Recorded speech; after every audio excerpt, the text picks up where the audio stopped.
저는 노부라고 합니다. 필리핀 사람이고요. 어려서 어머니를 따라 가족들이 함께 교회를 다니기 시작했습니다. 주님을 믿은 시간은 좀 되지만 별로 변화된 느낌은 없었습니다. 게다가 항상 이방인들처럼 마음속으로는 돈을 많이 벌어서 풍요롭게 살고 싶다는 생각으로만 가득 차 있었습니다. 그것도 모자라 친구들과 항상 술자리를 가졌고 돈이 생기면 도박도 하곤 했습니다. 물론 그런 일들이 주님이 바라시는 것도 아니고 죄 짓는 일이란 것도 알고 있어서 늘 주님 앞에서 회개도 하고 나쁜 습관들을 고치고 다시는 그렇게 살지 않겠다고 수없이 다짐도 했었습니다. 하지만 친구들의 유혹이 올 때마다 도저히 절제가 되지 않았습니다. 그러다 보니 타락의 온상에 빠져 마음은 하나님과 멀어져만 갔습니다.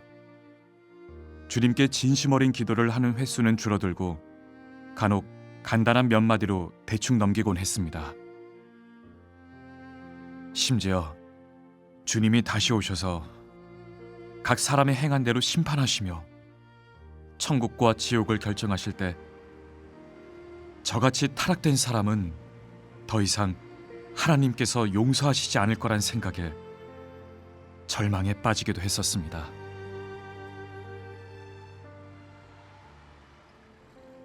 나중에 결혼도 하고 아이가 생기면서 전 부자의 꿈을 이루기 위해 외국에 가기로 결심을 했습니다. 그렇게 대만에 오게 되었습니다. 여기서 직장도 찾고 돈도 벌었지만 지난날의 생활 방식은 변한 것이 없었습니다. 여유 시간이 생기면 동료들과 술과 노래로 쾌락을 즐기곤 했습니다. 하나님은 언제나 뒷전이었죠. 2012년의 어느 날 직장 동료가 문득 저에게 크리스찬이냐고 묻길래 그렇다고 했습니다. 그리고는 함께 예배드리지 않겠냐는 말에 흔쾌히 대답을 했습니다. 주일날 그 동료는 저를 데리고 지인의 집으로 안내했습니다. 거기서 요셉 형제님을 만나게 되었죠. 하나님이 친히 해결해 주셔야지 우리만의 힘으로는 어렵습니다. 네. 형제님, 주님의 재림을 믿으세요? 그럼요. 그럼 주님이 오시면 뭘 하시는지 아세요? 아마 예수님이 오시면 크고 흰 보좌에 앉아 인류를 심판하실 것 같아요. 그리고 사람들은 심판대 앞에 무릎 꿇고 자기 죄를 고백하고 주님은 각 사람이 행한 대로 지옥과 천국을 결정하시겠죠. 저도 그렇게 생각했는데. 형제님, 사실 예수님은 이미 오셨어요. 말세의 심판 사역을 하고 계시는데 하나님 집에서 심판을 시작할 때가 되었다는 예언을 이루셨습니다. 예수님이 오셨다니 그럴 리가. 전 아직 하늘에 크고 흰 보좌가 나타나는 모습도 주님이 구름 타고 오시는 모습도 보지 못했는데 말이죠. 하지만 주님이 오셔서 심판의 사역을 하신다는 말도 하나님 집에서 심판을 시작할 때가 되었다는 예언이 이루어졌단 말도 일리는 있어 보였습니다.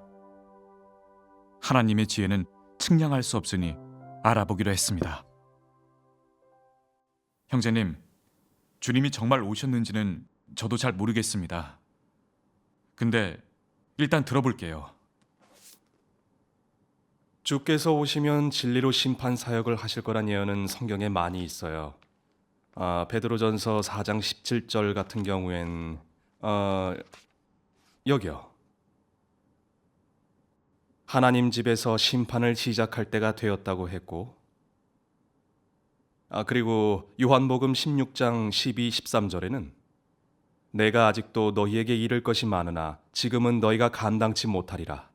그러하나 진리의 성령이 오시면 그가 너희를 모든 진리 가운데로 인도하시리니 그가 자의로 말하지 않고 오직 듣는 것을 말하시며 장래일을 너희에게 알리시리라고 하셨죠. 진리의 성령이란 바로 주님이 오셔서 진리로 심판 사역을 하시는 걸 말해요.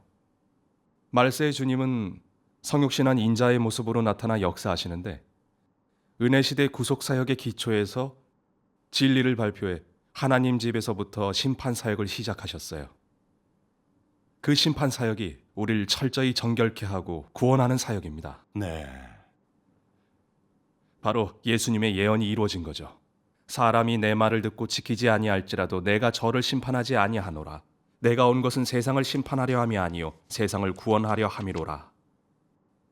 나를 저버리고 내 말을 받지 아니하는 자를 심판할 리가 있으니 곧 나의 한 그 말이 마지막 날에 저를 심판하리라. 아버지께서 아무도 심판하지 아니하시고 심판을 다 아들에게 맡기셨으니 또 인자됨을 인하여 심판하는 권세를 주셨느니라. 저는 형제님의 말에 귀를 기울였습니다. 주님의 예언들이 다 이루어진다는 걸 믿고 있었기 때문에 형제님이 말해주는 내용들이 다 진실하게 들렸습니다. 이 부분은 전능하신 하나님께서 말씀해 주셨어요. 말씀 좀 더 읽어볼까요? 아, 예. 네.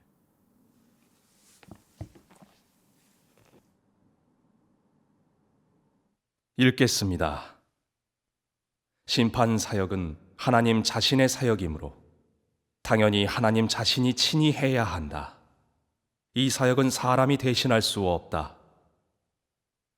심판은 진리로 인류를 정복하는 것이기 때문에 두말할 것 없이 하나님은 여전히 성육신의 형상으로 사람들 가운데 나타나 이 사역을 하는 것이다.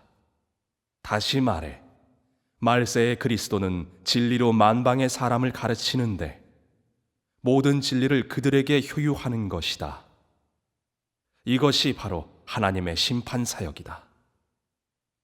말세의 그리스도는 아주 많은 방면의 진리로 사람을 교훈하고 사람의 본질을 폭로하며 사람의 언행을 해부한다. 이런 말씀에는 아주 많은 방면의 진리가 포함되어 있다.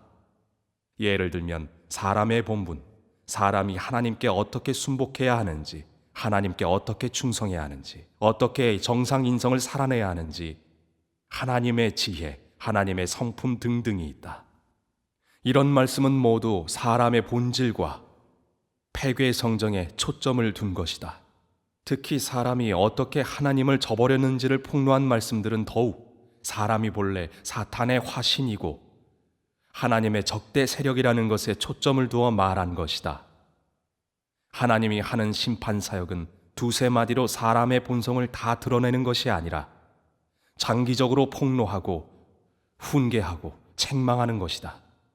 이 여러 가지 방식의 폭로와 훈계, 책망은 결코 일반적인 말로 대체할 수 있는 것이 아니라 사람에게 전혀 없는 진리로 대체하는 것이다. 이러한 방식을 비로소 심판이라고 한다.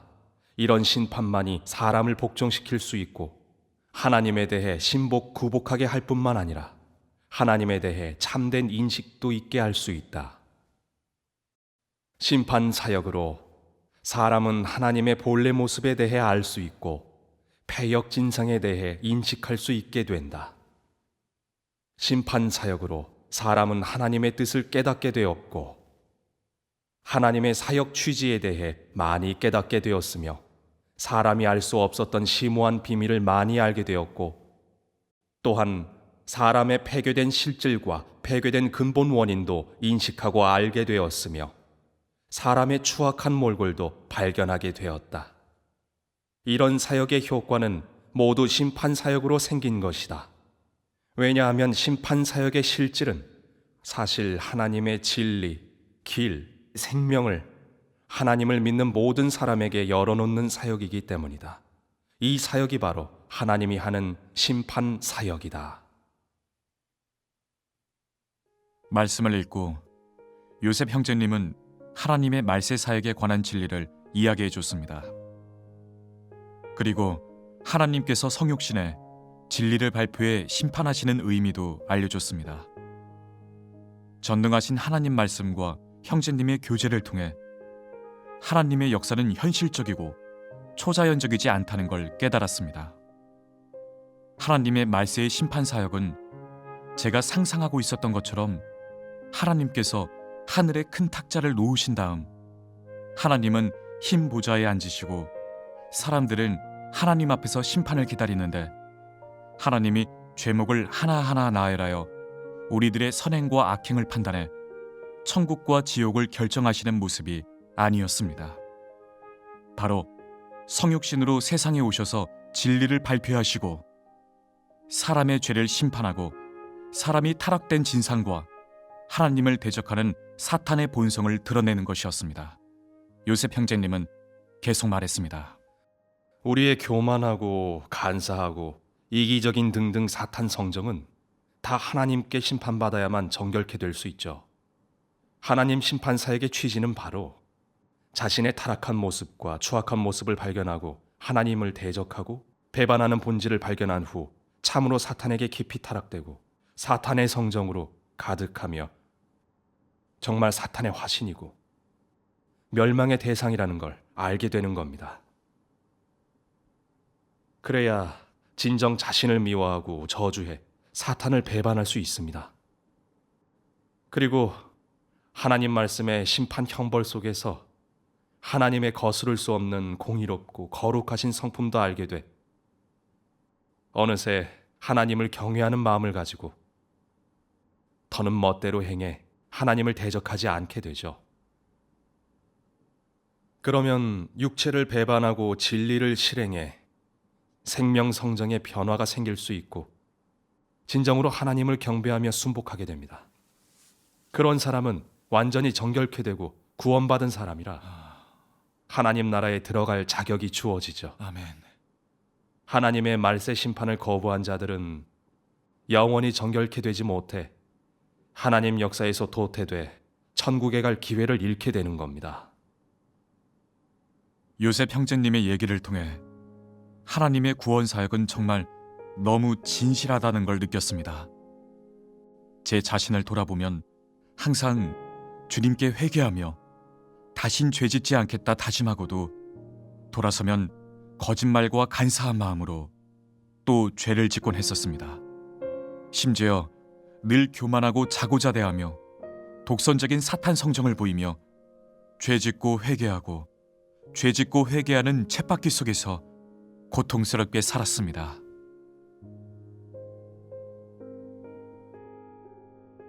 오늘날 하나님이 말세의 심판으로 정결케 하는 사역은 정말 타락된 인간에게 너무 필요한 것이었습니다. 예수님께 죄 사함 받은 사람은 말세 심판으로 정결케 되어야 합니다. 성경에 거룩함이 없이는 주를 뵙지 못한다고 했듯이 주님은 거룩하신데 우린 그저 죄 사함만 받은 채 속에 죄 짓는 본성과 사탄의 성정은 정결함을 받지 못하고 항상 하나님을 대적하는 죄를 짓고 불평하며 심지어 하나님을 배반한다면 더러운 자가 무슨 자격으로 주님을 뵐 수 있겠습니까? 그때 저는 하나님의 말세 심판 사역은 너무나 필요한 것이라는 생각이 들었습니다. 정말 사람의 상상처럼 들림받아 공중에서 주와 만난다는 건 너무나 비현실적이었습니다. 요셉 형제님은 계속해서 자신이 심판 형벌을 체험한 간증도 들려줬습니다. 형제님의 이야기는 정말 성령의 깨우침이 있었고 저에게 도움이 되었습니다. 전 주님이 오셨다는 사실이 믿어졌습니다.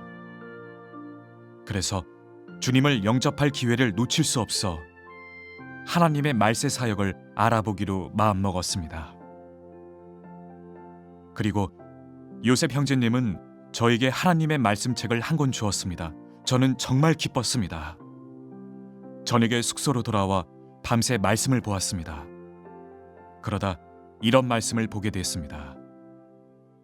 너희의 입에는 나를 기만하는 말과 더러운 말이 가득하고 나를 배반하는 말과 교만한 말이 가득하며 지금까지 내게 진실한 말로 말한 적이 없으며 거룩한 말이 없고 나의 말을 경력하며 내게 순복하는 말이 없었다.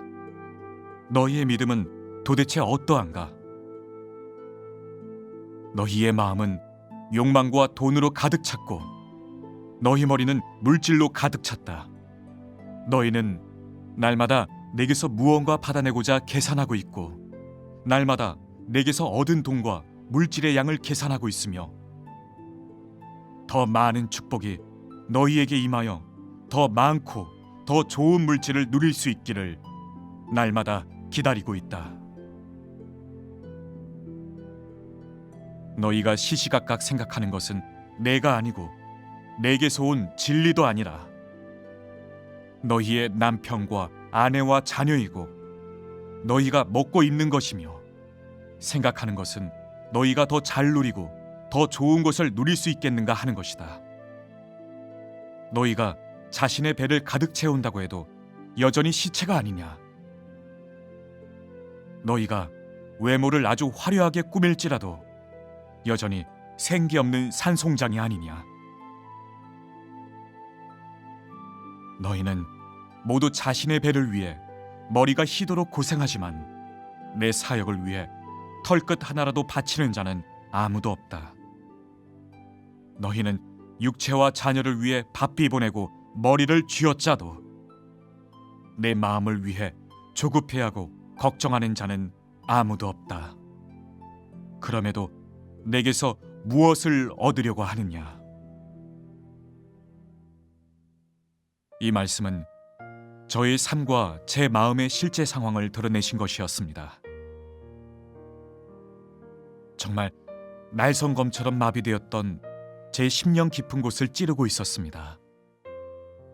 사람의 마음과 패부를 감찰할 수 있고 인류가 타락된 진상과 그 속에 감춰진 걸 드러내실 수 있는 분은 하나님뿐이기에 이 말씀이 정말 성령의 말씀이고 하나님의 음성이라고 느껴졌습니다. 하나님의 말씀을 통해 저는 주님을 믿으면서 죄사함은 받았지만 죄 짓는 본성과 사탄의 성정은 정결케 되지 않아 전혀 변화가 없었다는 걸 알게 되었습니다. 저는 주의 이름을 인정만 했지 마음에 주님의 자리도 없었고 주님을 위해 헌신한 적도 없었습니다. 그저 돈 많이 벌어 어떻게 하면 더 편하게 살고 더 잘 살아볼까 생각만 했지 하나님의 마음을 헤아려 본 적이 없었습니다. 심지어 거짓말로 죄 짓는 것도 아랑곳하지 않고 주님은 영원히 자애롭고 긍휼을 베푸시는 분이니 제가 죄를 지어도 용서하시고 불쌍히 여기시고 축복해 주시리라 생각했었습니다. 하지만 말세에 하나님이 하신 말씀을 보게 되면서 하나님의 공의롭고 거룩하신 성품을 보게 되었고 하나님의 성품은 아무도 거스를 수 없다는 걸 깨닫게 되었습니다. 하나님 말씀의 심판으로 하나님에 대한 경외심이 생겼습니다. 저는 지난날 제 과거를 후회하며 하나님 앞에 엎드렸습니다. 하나님, 부디 저의 지난날을 용서하여 주십시오. 제 삶 속에서 당신을 정말 많이 속이고 거역하고 대적했습니다. 저는 정말 천국에 갈 자격이 없고 저의 행위를 생각하면 벌 받는 것이 마땅합니다. 하나님, 이렇게 회개하고 구원받을 기회를 주셔서 감사합니다. 앞으로 온 마음과 힘을 다해 진리를 추구해 정결케 되고 제가 할 본분을 다해 하나님의 사랑에 보답하겠습니다. 기도를 마치고 하나님의 심판을 받아들여 죄짓고 회개만 고백하던 삶에서 돌아서겠다고 다짐하며 정말 말씀을 많이 보고 묵상하면서 더 많은 진리를 깨달아 육체도 배반하고 하나님의 마음도 만족해 하기로 마음먹었습니다. 그때부터 일을 하러 나가도 말씀이 육신에서 나타난 말씀책을 가지고 다니면서 틈틈이 시간 날 때마다 하나님의 말씀을 보며 묵상하곤 했습니다. 심판 형벌의 말씀에서 저의 생각과 행실은 너무 타락되고 패역해 하나님이 미워하신다는 것을 깨달았습니다. 그러면서 빨리 타락 성정을 벗어버려 진정한 사람의 모습으로 살며 하나님께 칭찬받기를 바랐습니다. 그러다 이런 말씀을 보게 됐습니다. 내 속에 진실한 정형과 성령의 역사에 따라 한 걸음씩 기도하며 하나님의 뜻과 사람에 대한 하나님의 요구에 따라 하나님과 교통해야 한다. 처음에 기도를 훈련할 때에는 먼저 자신의 마음을 하나님께 맡기고 하나님의 뜻을 더듬으려 하지 말고 마음속 말을 하나님께 고하기만을 고하여라. 너는 하나님 앞에 나와 이렇게 말하여라. 하나님, 전에 당신을 거역했던 걸 이제야 알았습니다. 저는 정말 폐괴되고 가증스럽습니다. 예전엔 허송세월했지만 이제부터 당신을 위해 살고 의의 있는 인생을 살아 당신의 마음을 만족해 하겠습니다. 제가 당신 앞에서 굳세고 드높은 간증을 할 수 있고 사탄이 우리에게서 당신의 영광과 간증을 보고 당신이 이긴 증거를 볼 수 있게 당신의 영이 항상 역사하시고 빛 비춰주시고 깨우쳐 주시기 바랍니다. 이렇게 기도하면 너의 마음이 완전히 해방받을 것이다. 네가 이런 기도를 하고 나면 너의 마음은 하나님과 더 가까워진다. 말씀에서 저는 타락 성정을 해결할 실행의 길을 찾았습니다. 그때부터 저는 진심을 다해 기도를 하기 시작했습니다. 저의 타락 성정을 하나님께 털어놓고 저의 목표도 말씀드렸습니다. 그리고 하나님과 마음을 나누며 하나님의 말씀으로 살 수 있게 인도해 달라고 간구했습니다. 그러한 기도를 통해 항상 하나님의 인도와 깨우침을 느낄 수 있었고 마음에 믿음과 힘이 생겨 예전처럼 살지 않게 되었고 속에서 나오는 저의 타락된 성정대로 행동하지도 않게 되었습니다. 저의 삶에 정말 변화가 생겼습니다. 더는 죄짓고 자백만 하던 타락된 삶이 아니라 진정으로 하나님의 빛 속에서 살며 하나님의 보호의 손길이 있는 삶이 되었습니다. 그때부터 저는 더 이상 떠돌지 않게 되었고 하나님의 집으로 오게 되었습니다.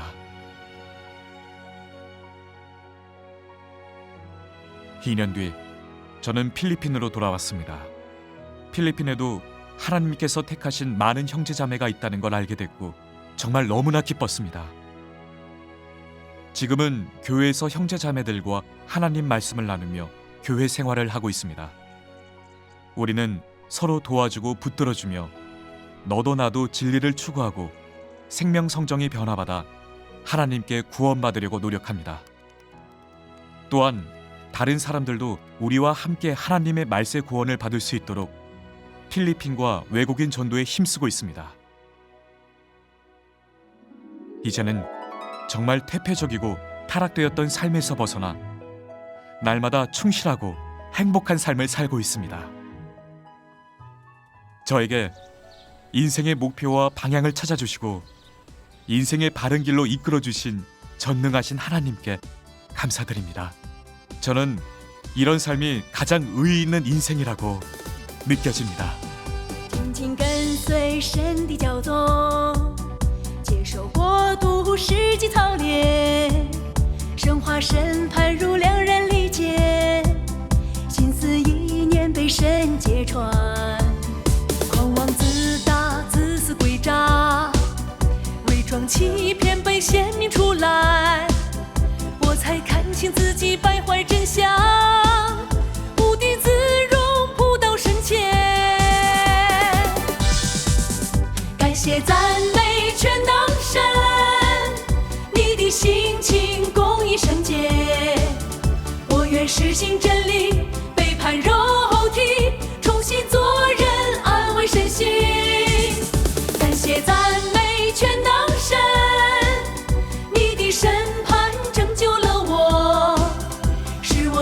心情。